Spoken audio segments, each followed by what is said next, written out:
स्वागत है आप सभी का CGPSC संकल्प पे। तो आज हम लोग फिलॉसफी का MCQs करने वाले हैं।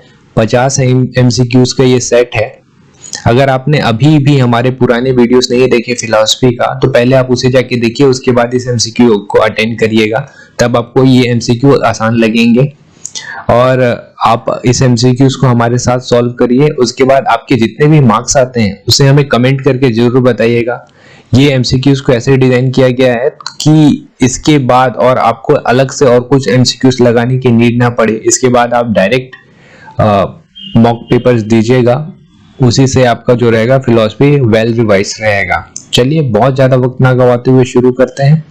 सबसे पहला क्वेश्चन जो है आपके पास वो है, प्राचीन सांख्य दर्शन में किसका महत्वपूर्ण योगदान रहा है? तो ऑप्शन ए है कपिल, बी गौतम, सी नागार्जुन या डी चार्वाक। तो ये एक डायरेक्ट क्वेश्चन है, सांख्य दर्शन के प्रवर्तक से क्वेश्चन आया हुआ है। तो आपको पता है सांख्य दर्शन के प्रवर्तक कौन है? कपिल। अगला क्वेश्चन, योग दर्शक के प्रतिपादक हैं। अब योग दर्शन, आपको पता है कि योग दर्शन के प्रतिपादक कौन है? तो इसका सही आंसर हो जाएगा पतंजलि। निम्नलिखित में से कौन अष्टांग योग का अंश नहीं है? अनुस्मृति, प्रतिहार, ध्यान या धारण। तो इन चार ऑप्शंस में से आपको अगर अष्टांग योग याद हो तभी ये बन पाएगा। अष्टांग योग पतंजलि ने जब योग दर्शन बनाया था उस समय अष्टांग योग बताया था। अष्टांग योग का मुख्य उद्देश्य आपको याद है? कैवल्य की प्राप्ति। तो अष्टांग योग में क्या क्या आता था? यम, नियम, आसन, धारण, ध्यान, समाधि। यम, नियम, आसन, प्रत्याहार, धारण, ध्यान, समाधि। तो क्या बच जा रहा है आपका? अनुस्मृति। ये उसका अंश नहीं है। अगले क्वेश्चन पे आते हैं, न्याय दर्शन को प्रचारित किया था। अब जो न्याय दर्शन के प्रतिपादक रहेंगे वही से प्रचारित करेंगे। तो चार्वाक नहीं, चार्वाक तो बिल्कुल नहीं हो सकते। गौतम, गौतम आपका सही आंसर है। कपिल, कपिल आपके ऊपर ही देखा हमने, सांख्य दर्शन के प्रवर्तक रहे हैं। और जैमिनी, ये आपके जो है ये उत्तर पूर्व मीमांसा के प्रवर्तक रहे हैं। ठीक है, मीमांसा के प्रेरणा थे। अभी हमने ऊपर ही देख लिया, इस क्वेश्चन का आंसर क्या होगा? वशिष्ठ, विश्वामित्र, महर्षि जैमिनी। अगला क्वेश्चन, कर्म का सिद्धांत संबंधित है। ऑप्शन ए न्याय, बी मीमांसा, सी वेदांत, डी वैशेषिक। 5 सेकेंड का टाइम लीजिए और इसे सॉल्व करके देखिए। चलिए इसका सही आंसर देखते हैं हम लोग। कर्म का सिद्धांत, देखिए न्याय दर्शन तो नहीं हो सकता, इसमें हमने कर्म के बारे में कुछ पढ़ा ही नहीं था। वैशेषिक, ये तो परमाणुवाद पे भरोसा करते थे, तो वैशेषिक तो हो नहीं सकता। या तो आपका मीमांसा होगा या तो वेदांत होगा। अब वेदांत पे अगर आप जब नोटिस करेंगे तो आपको ध्यान आएगा कि कर्म नहीं, शंकराचार्य ने क्या कहा था? कर्म नहीं, ज्ञान के द्वारा आप ब्रह्म तत्व की प्राप्ति कर सकते हैं। तो इसका फिर सही आंसर क्या हो जाएगा? मीमांसा। याद करिए वो स्टेटमेंट जो मैंने आपको बताया था कि मीमांसा दर्शन में जो मीमांसक थे उन्होंने कर्म पे इतना जोर दिया था कि ईश्वर का स्थान पे गौण हो गया था। तो यहां अगर वो आपको ये लाइन याद आ जाती तो ये आंसर आपका बन जाता। चलिए अगले क्वेश्चन पे आते हैं, निम्न में किस दर्शन का मत है कि वेद शाश्वत सत्य है? ठीक है, वेद शाश्वत सत्य है। यहाँ पे आपको ढंग से दिख नहीं रहा होगा, ये थोड़ा सा ज्यादा ब्लैक हो गया है। तो ऑप्शन है आपके ए सांख्य, बी वैशेषिक, सी मीमांसा, डी न्याय। देखिए सांख्य तो नहीं हो सकता, ये तो प्रकृति और पुरुष पे विश्वास करते हैं। वैशेषिक परमाणुवाद पे विश्वास करते हैं। न्याय, न्याय में ऐसा कुछ तो था ही नहीं, प्रमा और अप्रमा के ऊपर ही इन्होंने पूरा फोकस किया हुआ था। तो आपका ऑप्शन क्या हो जाता? सही, मीमांसा। आगे आते हैं, अद्वैत दर्शन के संस्थापक है। ये पिछले साल CGPSC ने क्वेश्चन पूछा हुआ है। तो इसका सही डायरेक्ट आंसर क्या हो जाएगा? अद्वैत दर्शन। अद्वैत मतलब सत्ता केवल एक ही है और वो है आपका ब्रह्म। और इसके संस्थापक कौन होंगे? शंकराचार्य। ठीक है, आगे आते हैं, निम्नलिखित में से अद्वैत वेदांत के अनुसार किसके द्वारा मुक्ति प्राप्त की जा सकती है?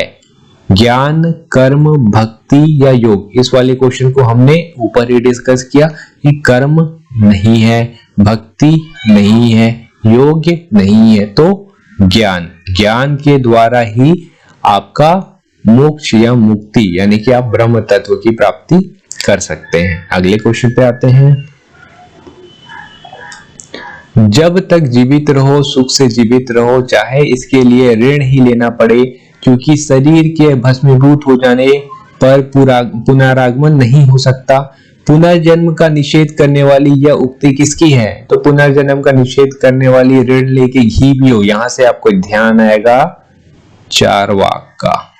ठीक है, अगले क्वेश्चन पे आते हैं। किस दर्शन को भारतीय दर्शन का स्रोत अथवा पिता कहा जाता है? देखिए इस क्वेश्चन को मैंने आपको वहां पे स्टार मार्क करवाया था, तो आपको पता है किसे बोला जाता है? उपनिषद को। उपनिषद या वेदांत को भारतीय दर्शन का स्रोत या पिता कहा जाता है, क्योंकि सारे दर्शन यहीं से निकले हुए हैं। आगे आते हैं। ऋतु व्यवस्था का संरक्षक किसे माना गया है? तो ऋतु व्यवस्था का संरक्षक, ये एक डायरेक्ट क्वेश्चन है, वरुण देव को माना गया है। अगला क्वेश्चन आते हैं। भारतीय दर्शन में जड़वाद दर्शन का एकमात्र उदाहरण है। जड़वाद यानी कि मटेरियलिस्टिक फिलॉसफी, मतलब भौतिक चीजों पे कौन भरोसा करता है? जैन ये भौतिक जीव पे विश्वास करते हो, तो भौतिक होता नहीं है। सांख्य ये प्रकृति और पुरुष, वो भी भौतिक तो है नहीं। नागार्जुन इनके बारे में सुना हुआ तो है नहीं। लास्ट चार्वाक, हाँ चार्वाक करते हैं, तो इसका आंसर हो जाएगा आपका चार्वाक। अगले क्वेश्चन पे आते हैं। स्थित प्रज्ञ का सिद्धांत किस दर्शन का प्रमुख केंद्र है?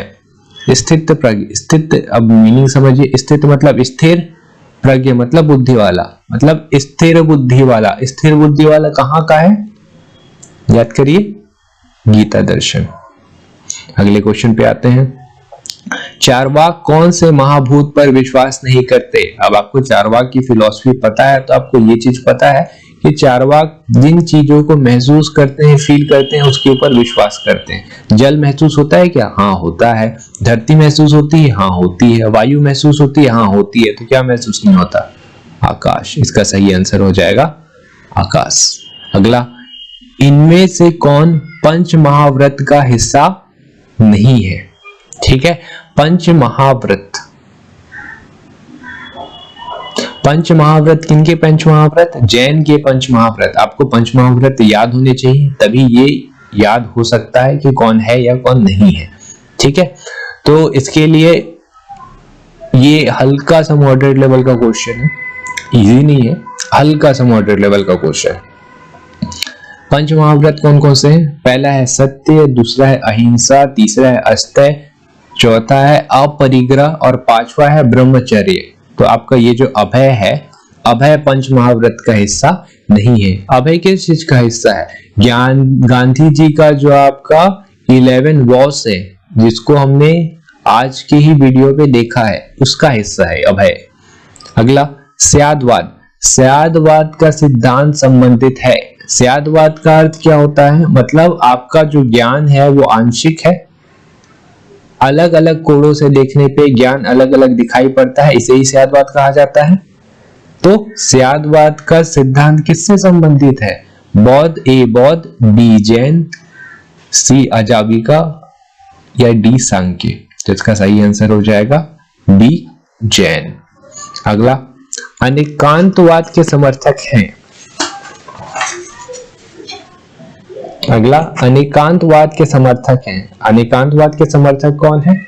अनेकांत मतलब बहुत सारे आत्मा के समर्थक कौन है? जैन, सांख्य, योग्य या न्याय। तो ये बहुत सारे आत्मा के समर्थक कौन है? जैन मानते हैं ना कि एक ही शरीर में एक से ज्यादा आत्माएं हो सकती है, तो इसका सही आंसर हो जाएगा जैन। अगले क्वेश्चन पे आते हैं।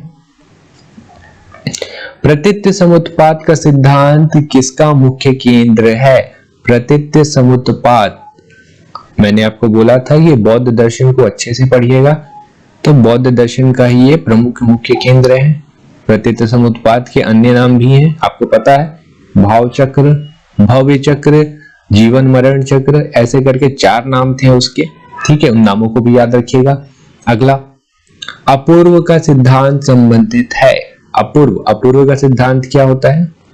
अपूर्व का सिद्धांत क्या होता है कि एक क्वेश्चन था कि कैसे संभव है कि अगर आप मर जा रहे हैं तो आपके द्वारा कर्म जो किए गए हैं उसके आधार पे आपको स्वर्ग और नरक मिलेगा। तो जो है मीमांसक, जो इसका सही आंसर हो जाएगा, मीमांसक बताते हैं कि जब आप कर्म करते हैं तो एक अदृश्य शक्ति उत्पन्न होती है जिसे अपूर्व कहा गया है, वो आपके साथ जाएगी स्वर्ग, और वहां पे इस शक्ति के आधार पे ही निर्धारित होगा कि आपको स्वर्ग मिलेगा या नरक मिलेगा, या स्वर्ग में रहेंगे तो कितना स्वर्ग का सुख भोगेंगे। ठीक है, अगले क्वेश्चन पे आते हैं। इनमें से कौन बौद्ध के अष्टांग मार्ग का हिस्सा नहीं है?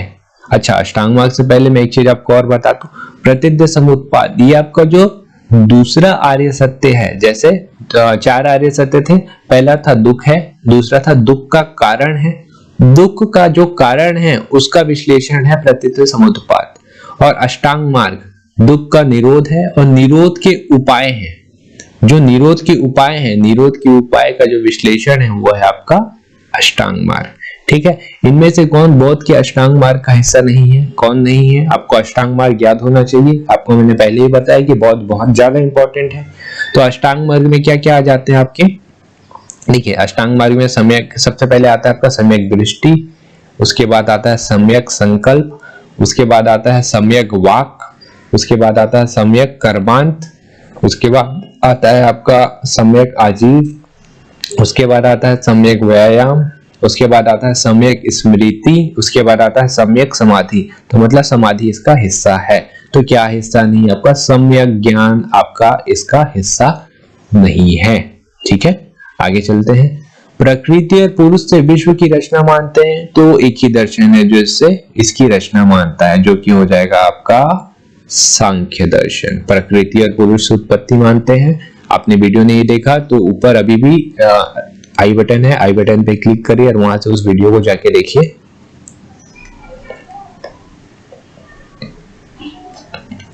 अगले क्वेश्चन पे आते हैं। योग दर्शन का मुख्य उद्देश्य है, योग दर्शन का मुख्य उद्देश्य क्या है? व्यायाम? नहीं। आत्म शांति? नहीं। भक्ति? नहीं।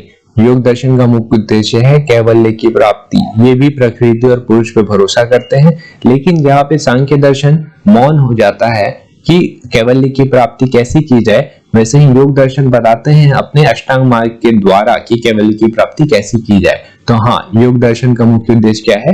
कैवल्य की प्राप्ति। इसे अक्षपाद दर्शन भी कहा जाता है।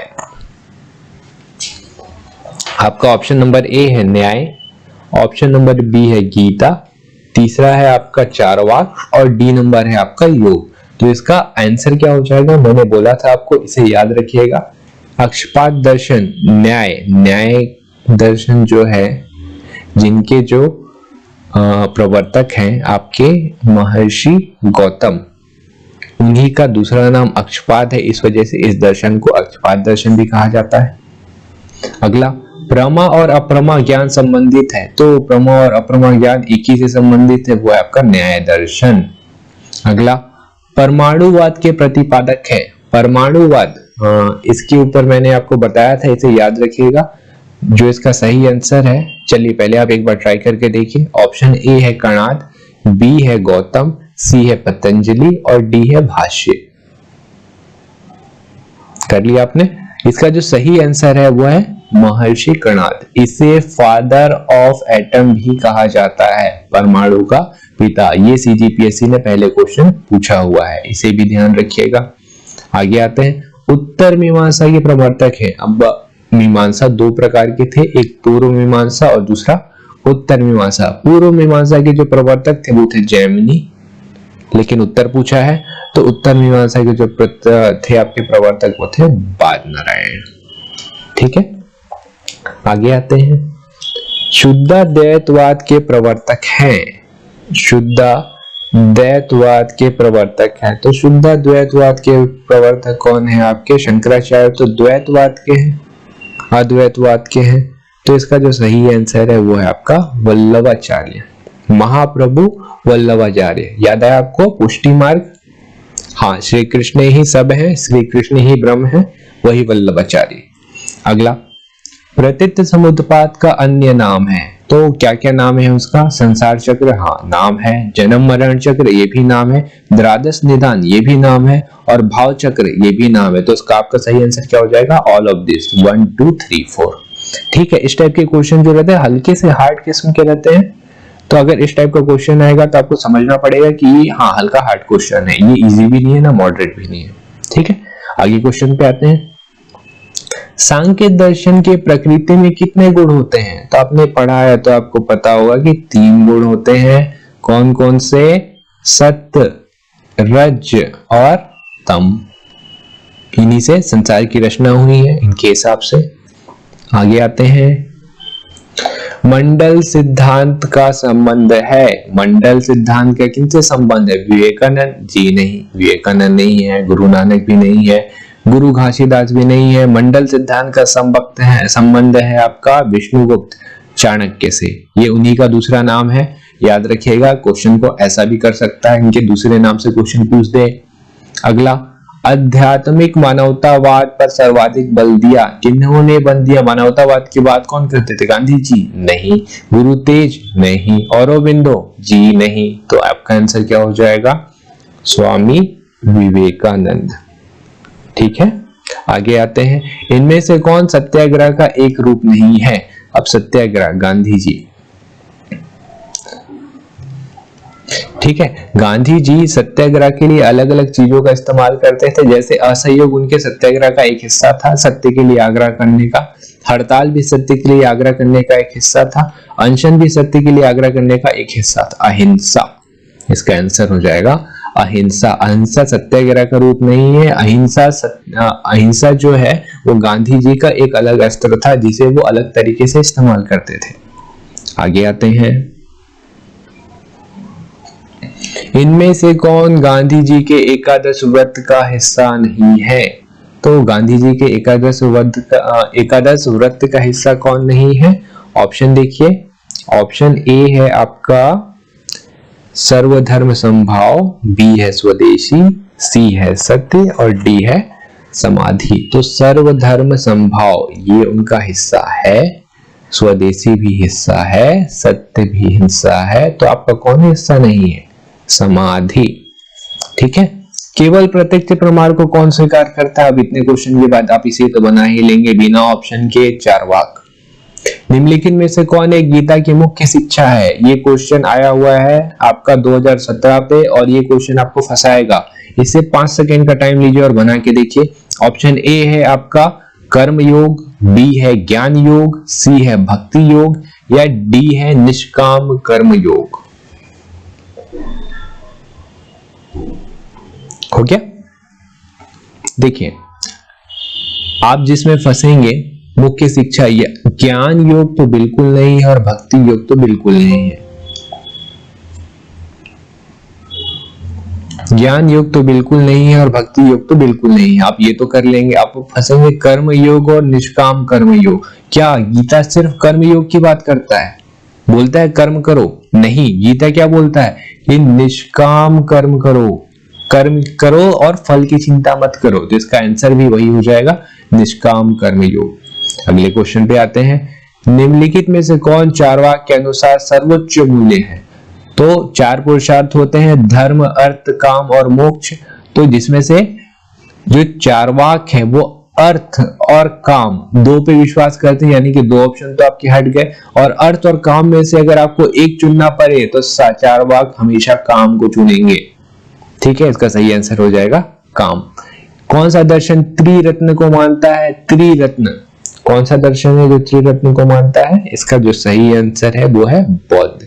जो आपके बुद्ध, धम्म और संघ जो है वही कहलाते हैं त्रिरत्न और उनको मानने वाला है बौद्ध। ठीक है, अगला क्वेश्चन पे आते हैं। क्षणिकवाद का प्रतिपादन किसने किया था? तो ये डायरेक्ट क्वेश्चन है। क्षणिक मतलब कोई भी चीज एक समय से ज्यादा देर के लिए नहीं रह सकती। तो इसका आंसर हो जाएगा आपका महात्मा बौद्ध। अनात्मवाद सिद्धांत है किनका? अनात्मवाद मतलब आत्मा पे विश्वास नहीं करते। सांख्य नहीं, वेदांत नहीं, जैन ये तो बहुत सारे आत्माओं पे करते हैं। तो आंसर हो जाएगा आपका बौद्ध। लोकायत दर्शन किसको कहा जाता है? तो लोकायत दर्शन ये आपके पिछले साल का क्वेश्चन है, प्रीवियस ईयर क्वेश्चन है ये। ठीक है, लोकायत दर्शन चार्वाक का ही दूसरा नाम है। अगले क्वेश्चन पे आते हैं। निम्न में कौन सा बौद्ध का दूसरा नाम है? अब इस क्वेश्चन को और इस क्वेश्चन को अच्छे से देखिएगा। निम्न में कौन सा बौद्ध का दूसरा नाम है? ये आया था आपका 2014 में। पार्थ प्रच्छन्न, मिहिर या गुणाकेश। ठीक है, तो सीजीपीएससी ने उस साल इस क्वेश्चन का आंसर प्रच्छन्न लिया। आपको मैं क्लियर कर बता दे रहा हूं, और पिछले साल इन्होंने ये क्वेश्चन पूछा है। प्रच्छन्न बौद्ध किसे कहा जाता है, तो इन्होंने आंसर जो लिया है वो लिया है शंकर। ठीक है, तो आपको इस चीज के लिए भी तैयार रहना पड़ेगा। अब देखिए, अगर आज इस साल क्वेश्चन आ जाता तो क्या करिएगा, प्रच्छन्न बौद्ध को शंकर ही लीजिएगा अभी के डेट पे। ठीक है, यहाँ पे फिर 42 का आंसर क्या हो जाएगा, निम्न में से कौन सा बौद्ध का दूसरा नाम है, तो प्रच्छन्न जब शंकर का दूसरा नाम है तो बौद्ध का जो दूसरा नाम है वो है सांख्य मुनि। ठीक है, बौद्ध का जो दूसरा नाम है वो है सांख्य मुनि, इसे ध्यान रखिएगा। और प्रच्छन्न बौद्ध किसे कहा जाता है, शंकर को। 44 नंबर, बौद्ध के उपदेश किससे संबंधित है, आत्मा संबंधी। आत्मा पे तो भरोसा ही नहीं है। ब्रह्मचर्य नहीं, वही धार्मिक कर्मकांड निषेध करते हैं, तो क्या होगा, आचरण की शुद्धता। अगले क्वेश्चन पे आते हैं। शून्यता के सिद्धांत का सर्वप्रथम प्रतिपादित करने वाले बौद्ध दार्शनिक का नाम है, तो शून्यता का प्रतिपादित किसने किया था, ये अलग क्वेश्चन है, इसे याद रखिएगा। नागार्जुन, जिसे सेकंड बुद्धा भी बोला जाता है, ये राजा कनिष्क के 9 रत्नों में से एक थे। ठीक है, आगे आते हैं। बौद्ध तथा जैन दोनों धर्म विश्वास करते हैं कि, किस पे विश्वास करते हैं, कर्म तथा पुनर्जन्म के सिद्धांत सही हैं, स्त्री तथा पुरुष दोनों ही मोक्ष संभव है, स्त्री तथा पुरुष दोनों ही मोक्ष प्राप्त कर सकते हैं, जीवन में मध्यम मार्ग सर्वश्रेष्ठ है। तो दोनों कर्म पे विश्वास करते हैं और पुनर्जन्म में भी, तो आपका ऑप्शन ए सही हो जाएगा। अगला आते हैं, किसने प्रतिपादित किया था कि भाग्य ही सब कुछ निर्धारित करता है, मनुष्य असमर्थ है, तो जैन तो बिल्कुल नहीं है, बौद्ध बिल्कुल नहीं है, मीमांसक बिल्कुल नहीं है, ये हैं आपके आजीवक। ये थे जैन, जो थे आपके महावीर स्वामी, उनके जो पहले शिष्य जो उनके शिष्य रहे थे मक्खली गोशाल, उनकी एक संप्रदाय है आजीवक संप्रदाय। उनका मानना है कि भाग्य ही सब कुछ होता है, मनुष्य असमर्थ है, हर कुछ भाग्य के भरोसे है। ठीक है, अगले क्वेश्चन पे आते हैं। आजीवक संप्रदाय के संस्थापक है, अभी मैंने आपको बताया, मक्खली गोशाल। द्वैतवाद के प्रवर्तक हैं, द्वैतवाद के जो आपके प्रवर्तक हैं वो है आपके माधवाचार्य। ठीक है, ऑप्शन थे आपके वल्लभाचार्य, माधवाचार्य, रामानुजाचार्य और निबिंकाचार्य। तो वल्लभाचार्य में आपको मैंने पहले बताया था कि वल्लभाचार्य जो है वो शुद्धाद्वैतवाद के प्रवर्तक हैं। देखिए, इसे याद रखिएगा। शंकराचार्य जो है अद्वैतवाद, वल्लभाचार्य क्या हो जाएगा, शुद्धाद्वैतवाद। ठीक है, उसके बाद तीसरा ऑप्शन आ जा रहा है आपका माधवाचार्य, ये है द्वैतवाद। रामानुजाचार्य ये है विशिष्ट द्वैतवाद। निबिंकाचार्य ये है द्वैताद्वैतवाद। इसे लिख लीजिएगा एक जगह पे, ये आपको कंफ्यूज करेंगे और इससे क्वेश्चन भी बन सकता है, तो इसे जरूर लिख लीजिएगा। अगला क्वेश्चन, नव बौद्धवाद के प्रतिपादक हैं, ये प्रीवियस ईयर क्वेश्चन है और इसका डायरेक्ट आंसर हो जाएगा आपका अम्बेडकर। ठीक है, होप सो आपको ये एमसीक्यूज पसंद आया होगा। इसके बाद हम लोग एनवायरनमेंट की क्लास करने वाले हैं। अगर आपने अभी भी चैनल को सब्सक्राइब नहीं किया है तो जरूर सब्सक्राइब कर लीजिए, ऐसा ही क्वालिटी कंटेंट के लिए। और अपने मार्क्स जो है हमारे साथ जरूर शेयर करिएगा। देखते हैं आपके 50 में से कितने मार्क्स आते हैं, इससे आपको पता चल पाएगा कि आपकी तैयारी कैसी चल रही है। तो चलिए फिर मिलते हैं अगले वीडियो में। Thank you.